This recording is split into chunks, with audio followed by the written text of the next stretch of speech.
Okay, my question is to you, who wrote Proverbs? And did Solomon write any other books? Yeah, Proverbs, Ecclesiastes, Songs sound good. And he wrote also two? Good. Did David write Proverbs? No. But David is talking in Proverbs because he said, my son, and Solomon's quoting him. But David didn't write Proverbs, Solomon did. So how did Solomon ruin his life? Oh, how do you like this picture? This is when I took our group to Petra. This is in Jordan. This is the Nabateans. By the way, when Paul was in the desert, remember, with Christ, this is the area that he was when he was 3 years taught by Christ. It talks about that in Galatians. But how did Solomon ruin his life? Now, who was Solomon? He was the richest and smartest man in the world. In fact, that would make a great movie. The richest and smartest Jew who has 1,000 wives wants to tell you about life. That's what Solomon was. Where we are in Proverbs is the third. First, we need to be sure we're saved. Second, we need to be sure we've surrendered to God's will. Thirdly, we need to be selective in our friendships.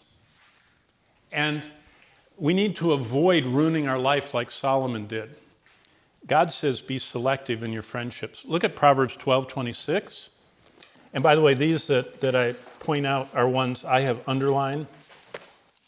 I love to underline and mark so that I always see them when I go by them again. But look at verse 26. Oh, Sadie, my favorite reader. Can you read that? The righteous should choose his friends carefully, for the way of the wicked leads them astray. Whoa. The righteous, which is the wise, which are the people that submit to God, should choose their friends, what does it say? Carefully. Okay? God says be selective in your friendships. Why?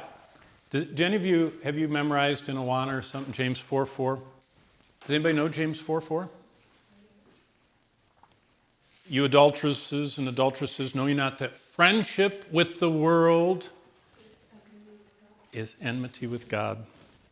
I would give you an Awana buck if you were an Awana, because you got it. Do you know what God says? If we pick friends that are his enemies and we become like them, it ruins our relationship with him. Doesn't get us unsaved. It makes us have enmity with him. And basically, what it says in 1 Kings 11:4 is that Solomon's wives took his heart away from the Lord. Okay, Solomon towers over most who ever lived. He was the richest and the wisest. 1 Kings 3:12, it says, behold, I've done according to your words. I've given you understanding so that there's no one like you. This is what God said about Solomon. There has not been anyone like you before you, nor shall any arise like you after you. Did you catch that? God said Solomon was the richest and wisest. More than the pharaohs of Egypt, more than Elon Musk, okay, more than anyone, Solomon was the wisest and richest. So he is amazing.